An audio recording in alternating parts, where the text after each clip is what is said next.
The F4U Corsair cut through the Pacific sky like a blade, its dark blue wings catching brief flashes of sunlight as the engine roared with a deep, steady growl. Lieutenant Kenneth "Ken" Walsh tightened his grip on the control stick, eyes scanning the endless blue horizon below and above him.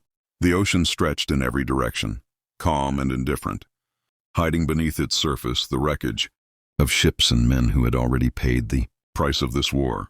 It was late 1943, and the Pacific Theater had become a killing ground where pilots rarely grew old. Walsh had flown dozens of missions by now, each one a gamble, each one reminding him that survival depended on seconds, instinct, and sometimes pure luck.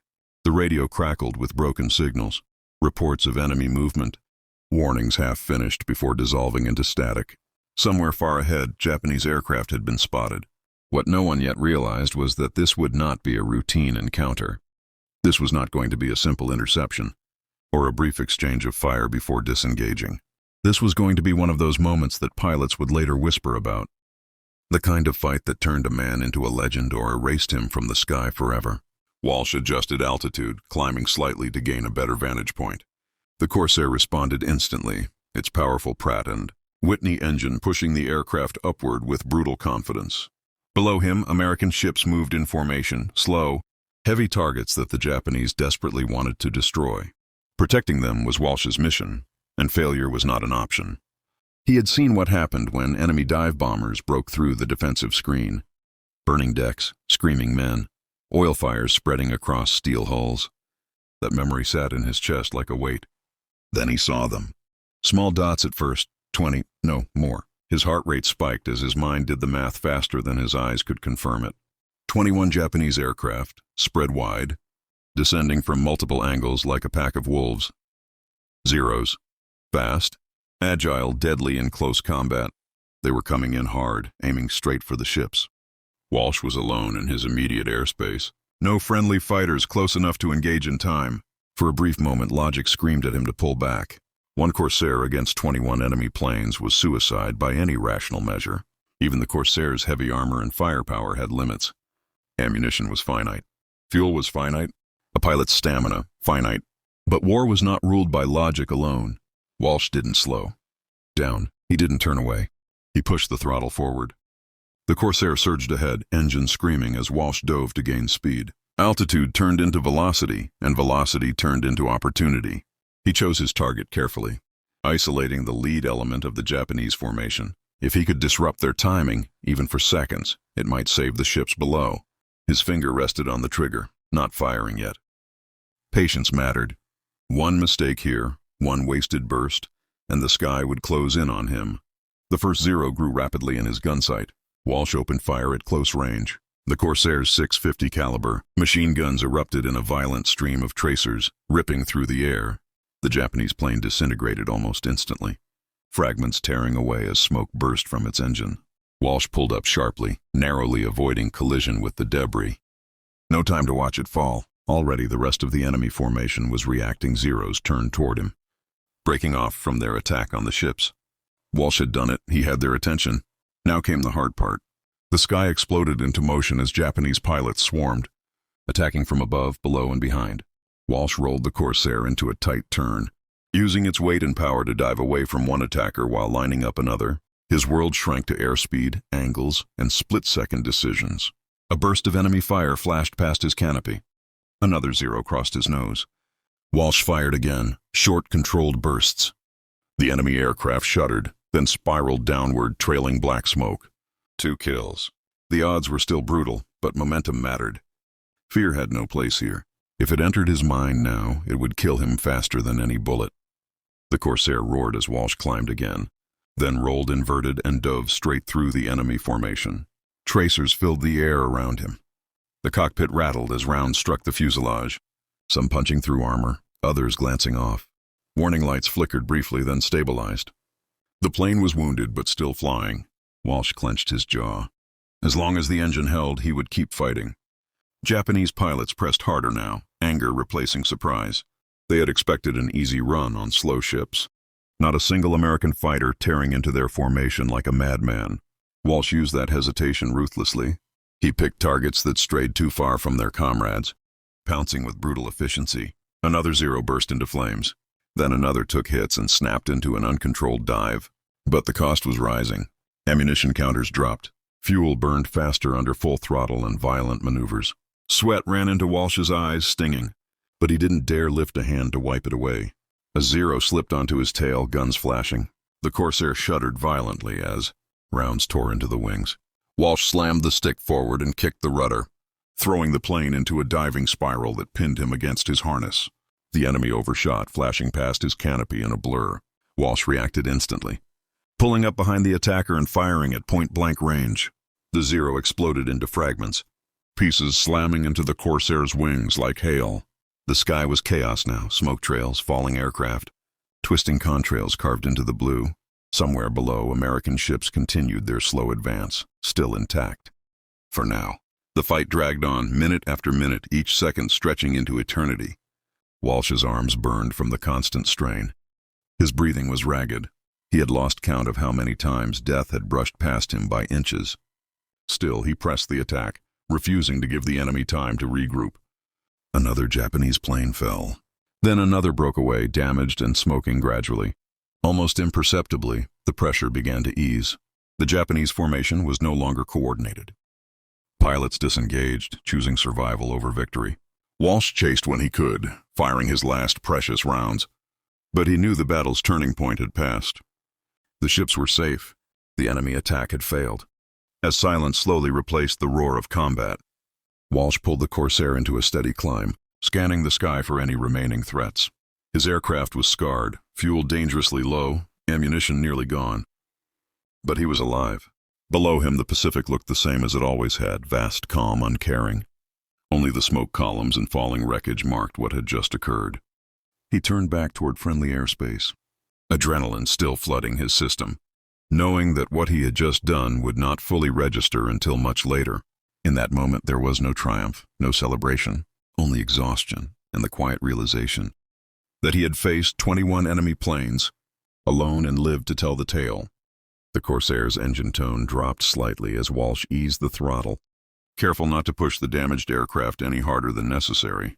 The adrenaline that had carried him through the fight was fading now, replaced by a deep, bone-heavy fatigue that made every movement feel slower. He checked his instruments again, fuel critically low, oil pressure unstable, wings punched through in multiple places. The Corsair had absorbed punishment that would have torn lighter aircraft apart, and yet it continued forward, stubborn and alive, much like the man flying it. Behind him, the sky was emptying. Smoke columns thinned as the last damaged Japanese aircraft disappeared into the distance or plunged toward the sea. The radio crackled again, this time clearer. Excited voices. Disbelief mixed with relief. Walsh answered briefly, his voice steady despite the chaos still ringing in his ears. He didn't explain what had happened. There was no need. The wreckage scattered across the ocean told the story better than words ever could. As he approached friendly airspace, Walsh kept his head on a swivel. He had learned the hard way that complacency after combat killed just as efficiently as enemy guns. More than one pilot had been ambushed while returning home, fuel low, guard down. The Corsair climbed slowly now, its wounded engine protesting with every increase in altitude. Walsh chose a long, shallow approach toward the nearest friendly base, calculating glide distance in his head in case the engine quit entirely. When the runway finally came into view, it felt unreal, like a memory rather than a physical place. Walsh lowered the landing gear, listening carefully for any abnormal sounds. The Corsair responded, though one gear leg dropped more slowly than the other. He adjusted, compensating instinctively. The landing itself was rough but controlled, the tires slamming into the strip as the aircraft rolled, to a stop trailing smoke and leaking fluids. Ground crews rushed toward him even before the propeller fully wound down. Only after the engine fell silent did Walsh's hands begin to shake. Climbing out of the cockpit, he noticed the holes in the wings for the first time, ragged tears where bullets had passed through, some close enough that a slight difference in angle would have meant his death. Crewmen stared at the aircraft in stunned silence, counting the damage, tracing fingers along torn metal. One of them finally looked up at Walsh and shook his head slowly, as if trying to reconcile the sight in front of him with the fact that the pilot was still standing. Debriefing came quickly. Intelligence officers crowded around, maps spread across tables, markers tapping against paper as Walsh recounted the engagement in calm, Precise detail. Numbers were written down, crossed out, written again. 21 enemy aircraft. Confirmed. Multiple kills verified by ship, crews and other pilots who had arrived late to the fight. As the scale of the encounter became clear, the room grew quieter. Walsh's account wasn't dramatic. He didn't embellish. He simply described what he had seen, what he had done, and what had happened next for the men listening. It was almost harder that way. There was no room to dismiss it as exaggeration or luck. It was skill, aggression, and an unbreakable refusal to yield airspace to the enemy in the Pacific, where Japanese pilots were often portrayed as fearless and relentless. This engagement cut deeply into that myth. One American pilot flying alone had shattered a coordinated attack and forced the survivors to flee. Word spread fast, as it always did in wartime. Mechanics, pilots, deck crews, everyone wanted to see the Corsair that had stood alone against overwhelming odds. The aircraft became a silent witness, its battered frame speaking volumes. For younger pilots, it was proof that the Corsair could dominate the sky when flown correctly. For veterans, it was a reminder that even in a war defined by massive fleets and thousands of aircraft, individual decisions still mattered. Walsh, meanwhile, felt strangely detached from the growing attention. That night, as he lay on his bunk, listening to distant engines and the restless sounds of a forward airbase, the images replayed without permission. The sudden appearance of the enemy formation. The first burst of gunfire. The moment a Zero flashed past so close he could see the pilot's helmet. Sleep came in fragments, interrupted by flashes of tracer fire burned into his mind. The next day brought no rest. Missions continued, losses mounted. The Pacific did not pause to honor courage or skill. Walsh returned to the air, flying again and again, each sortie carrying the weight of what he had already survived. Other pilots watched him differently now, with a mixture of respect and quiet curiosity, wondering what separated a man who could face 21 attackers from those who never made it back. Command eventually took notice. Reports were sent upward, summaries distilled into clean, official language that barely hinted at the chaos of the fight. Recommendations followed. Medals were discussed. Paperwork moved through channels far removed from the heat and noise of combat. None of that mattered to Walsh in the cockpit. What mattered was altitude, speed, and keeping the enemy away from the ships below. The Japanese, for their part, adjusted tactics. Encounters became more cautious, formations tighter, attacks more coordinated. They had learned something from that day that the Corsair was not to be underestimated, and that some American pilots would not break. Even when hopelessly outnumbered, the sky over the Pacific grew deadlier as both sides adapted, each engagement sharpening the edge of the war. Months passed, but the engagement lingered in conversations and briefings, cited as an example of what aggressive air defense could achieve. New pilots studied diagrams of the fight, tracing imagined flight paths across maps, trying to understand how one aircraft had disrupted so many. The lesson was clear, even if unspoken. Hesitation killed. Initiative saved lives. Walsh carried that lesson with him into every mission that followed. Each takeoff was still a gamble, each landing still a relief. But something fundamental had changed. He had seen the limits of fear and pushed past them. He knew now, in a way few ever would, that even against impossible odds, the outcome was not decided until the last shot was fired and the last plane fell from the sky. The Pacific remained vast and unforgiving, swallowing wreckage without memory. Yet high above its surface, the echoes of that fight continued to ripple outward, shaping tactics, inspiring pilots, and quietly rewriting what was believed possible in aerial combat. The weeks that followed blurred into a relentless cycle of briefings, takeoffs, and landings, each mission stacking pressure onto nerves already stretched thin. Walsh flew with the quiet intensity of a man who understood how close the edge truly was. The Pacific sky, once just open space, had become a three-dimensional battlefield where danger could appear from any direction. At any moment, every cloud might hide an enemy. Every glint of light could be the flash of gunfire. New pilots arrived, their faces still carrying the confidence of men who had not yet been tested. They listened closely when veterans spoke, and they listened even closer when Walsh spoke. He never dramatized his experiences. He spoke in facts, angles, speeds, timing. That practicality carried more weight than any heroic speech. It suggested that survival wasn't about courage alone, but about discipline and decisiveness under pressure. Japanese air activity intensified as Allied forces pushed deeper into contested territory. Enemy pilots grew more aggressive, more desperate. Walsh encountered them repeatedly, sometimes in small groups, sometimes in formations large enough to darken sections of the sky. Each fight was different, but the pattern was familiar: shock, violence, separation, and then the grim arithmetic of who made it back and who didn't. The Corsair continued to prove itself, its speed in a dive and brutal firepower giving Walsh the tools he needed, provided he used them without hesitation. One engagement, weeks after the battle against 21 aircraft, nearly ended his war. Attacking a Japanese formation at low altitude, Walsh misjudged a turn by a fraction of a second. Tracer fire tore through the Corsair's fuselage, shattering instruments and filling the cockpit with smoke. For a heartbeat, he thought the engine was gone. Training took over. He leveled out, cut throttle, and let the aircraft glide just long enough for the smoke to clear. The engine coughed, then caught again, wounded but functional. He escaped that fight with damage that forced another emergency landing. Ground crews counted the holes in silence. The margin had been razor thin. That night, Walsh sat alone, staring at nothing, realizing how easily the story could have ended differently. Heroism, he understood, was often just survival viewed from the outside. Despite the growing toll, Walsh's reputation continued to spread. Commanders referenced his actions in planning sessions. Younger pilots unconsciously mirrored his tactics in combat. The idea that a single fighter, aggressively flown, could disrupt even a large enemy formation became embedded in doctrine.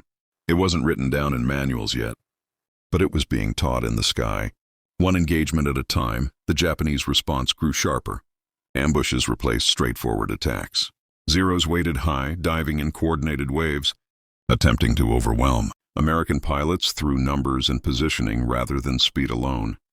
Walsh adapted, climbing higher before engagements, forcing the enemy to fight on his terms. Each encounter became a chess match played at hundreds of miles per hour, with death as the penalty for a single mistake. Losses mounted on both sides. Familiar voices disappeared from the radio.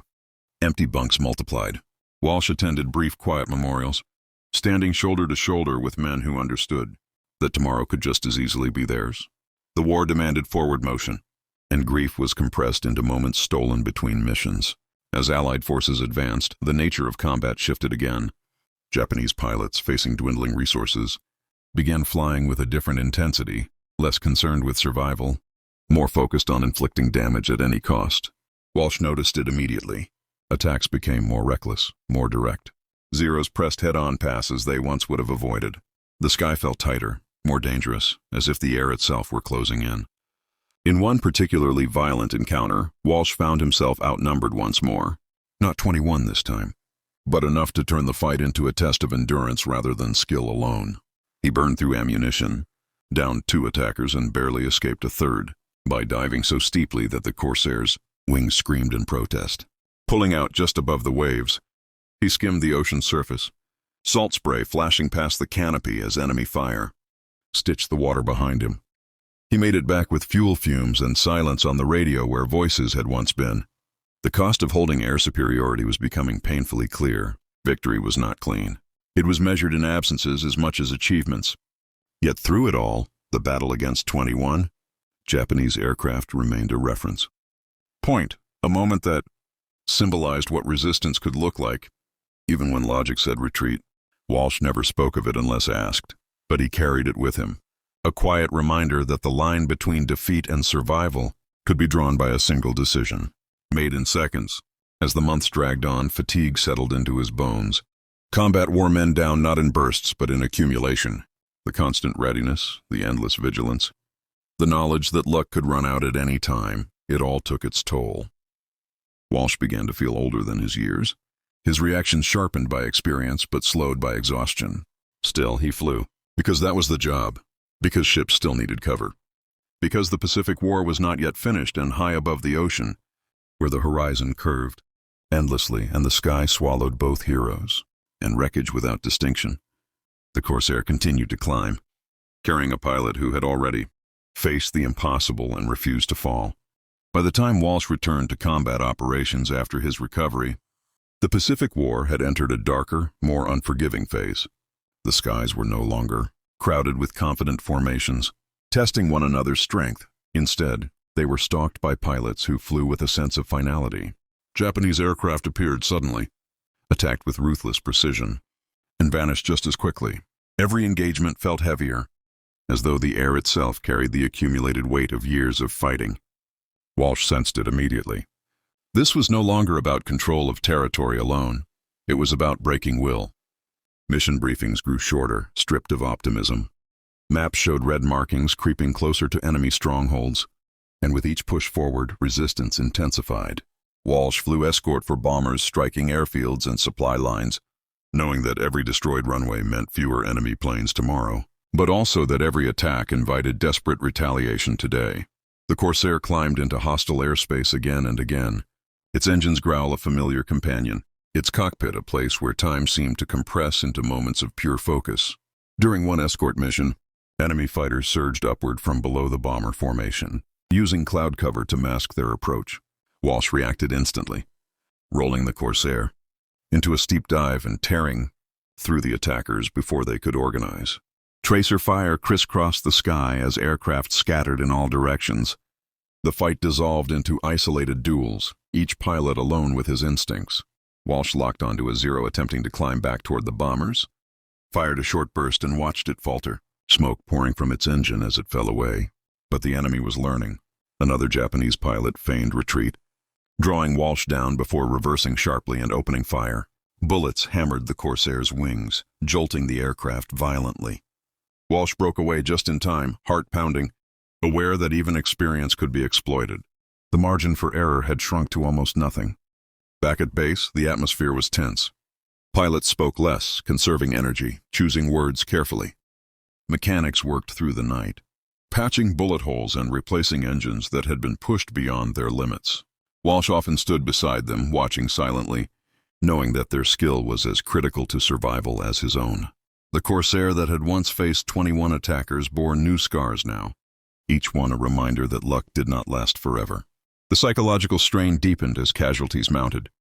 Friends who had shared jokes and meals disappeared from the roster. Walsh learned not to ask questions when a familiar aircraft failed to return. The answers were always the same. In the air, he pushed harder, flew sharper, as if effort alone could balance the scales. On the ground, he carried the quiet weight of survival guilt, a burden shared by many but spoken of by none. Japanese tactics shifted again. Smaller groups attacked from unexpected angles, using terrain and weather with increasing sophistication. Walsh found himself fighting not just aircraft, but the environment itself, blinding sun glare, sudden squalls, cloud layers that swallowed planes whole. Every sense remained strained to its limit, every mission demanding complete attention from start to finish. One afternoon sortie nearly turned fatal. While pursuing a damaged enemy aircraft, Walsh failed to notice a second attacker dropping in from above. The Corsair shuddered violently as rounds tore through its fuselage, the canopy spiderwebbing under the impact. Walsh rolled hard, diving toward the sea, engines screaming in protest. The attacker overshot, but the damage was severe. Warning lights flared. Control felt sluggish, unresponsive. He leveled out barely above the waves, salt spray streaking across the canopy, heart hammering as he coaxed the wounded aircraft forward. Friendly territory lay far ahead. The distance measured not in miles but in minutes. The engine might still run. Every vibration felt like a countdown. When the Corsair finally touched down, rolling to a stop amid smoke and leaking fuel, Walsh sat motionless for a long moment, absorbing how close the line had been. The incident forced command to reconsider his deployment. Recommendations were made, rotations discussed. Walsh resisted at first, unwilling to step away while the war still raged overhead. But fatigue had carved deep lines into his reactions, and even he could feel the difference. Experience could only compensate so much. Eventually, orders came down assigning him to a less frequent combat schedule, focusing on mentoring and tactical planning alongside limited flight duty. From the ground, Walsh watched younger pilots take off, disappear into the clouds, and sometimes not return. He trained them hard, emphasizing aggression balanced by awareness, pressing home the lessons he had learned the hard way. The story of the battle against 21 attackers surfaced, again in these sessions, not as legend, but as a case study. He broke it down into decisions, timing, and angles, stripping away the myth to reveal the mechanics beneath. The war moved inexorably forward, island by island, airfield by airfield. Allied forces tightened their grip. Japanese resistance remained fierce. But the outcome was becoming clearer with each passing month.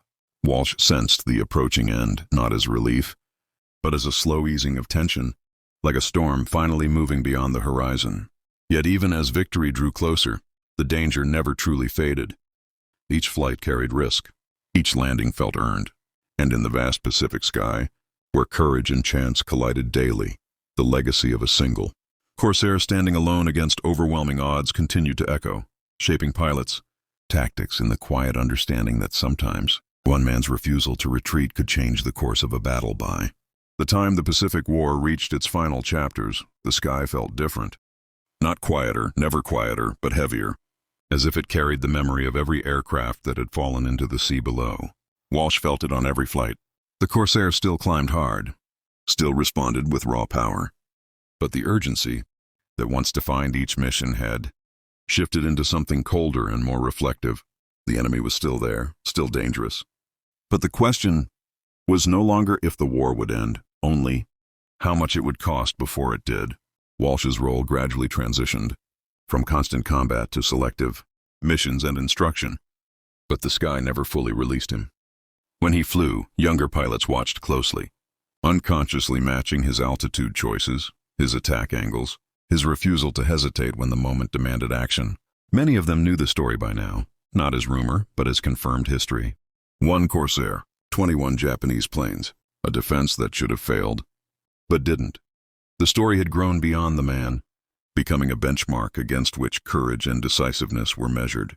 Japanese air resistance, once aggressive and coordinated, now appeared fractured, dangerous in bursts, unpredictable, often driven by desperation rather than strategy. Walsh saw it in their attacks, head-on passes that left no margin for survival, reckless dives that ignored escape routes. These were not pilots expecting to return. The realization carried a strange weight. The enemy was no longer fighting for advantage, but for meaning, and that made the sky more dangerous than ever. On one of his final combat sorties, Walsh escorted bombers over a heavily defended target. Anti-aircraft fire clawed upward, black bursts tearing holes in the air. Enemy fighters rose to meet them, fewer in number but fierce in intent. Walsh engaged without hesitation, movements sharp despite months of accumulated fatigue. The fight was brief and violent. One attacker fell, another broke away. The bombers pressed on. When it was over, Walsh found himself climbing alone, scanning empty sky, aware that this might be the last time he faced an enemy aircraft in anger. The realization didn't come with relief. It came with silence. When the war finally ended, there were no dramatic conclusions in the air. No final duel, no closing formation, just orders that stopped outcoming, engines that cooled, and men who suddenly had time to think. Walsh stood on the edge of the airstrip one evening, watching the sun sink into the Pacific, its reflection stretching endlessly across the water. Somewhere out there lay the wreckage of countless aircraft, American and Japanese alike, claimed by the same ocean that had witnessed their battles without judgment. In the months that followed, reports were finalized, commendations awarded, and histories written. Walsh's name appeared in official records, attached to numbers and citations that struggled to capture the reality of what had happened. In the sky, medals could recognize actions, but they could not translate the feeling of being alone against overwhelming odds, knowing that retreat meant destruction for others below. That understanding lived only with those who had been there. The battle where 21 Japanese planes attacked a single Corsair became more than a story. It became a lesson. It was studied not because it was spectacular, but because it revealed something fundamental about air combat and human resolve. It showed that superiority was not always a matter of numbers, and that initiative, taken at the right moment, could fracture even the most dangerous attack. More than that, it proved that fear did not disappear in moments like those. It was simply overridden by responsibility. Years later, as new generations of aircraft replaced the Corsair and new wars reshaped the world, the essence of that moment remained unchanged. Pilots still faced impossible odds. Decisions were still made in seconds. And somewhere between hesitation and action, history was still being written. Walsh rarely spoke publicly about that day. When asked, he deflected attention to the men on the ships below, to the mechanics who kept aircraft flying, to the pilots who never returned. He understood something that history often forgets, that survival does not Make a man invincible, only aware of how fragile everything truly is. But the sky remembered. Every time a Corsair's silhouette appeared in photographs or museums, every time veterans spoke quietly about the Pacific, the echo of that fight returned. One aircraft diving alone into a swarm. One decision to attack instead of retreat. One moment where the outcome was not decided by numbers, but by resolve. And that is why, long after the engines fell silent and the ocean reclaimed the wreckage, the story endured. Because in a war defined by fleets and formations, it reminded the world of something timeless. Sometimes history turns not on armies or strategies, but on a single pilot who refuses to back down, even when the sky itself seems determined to crush him.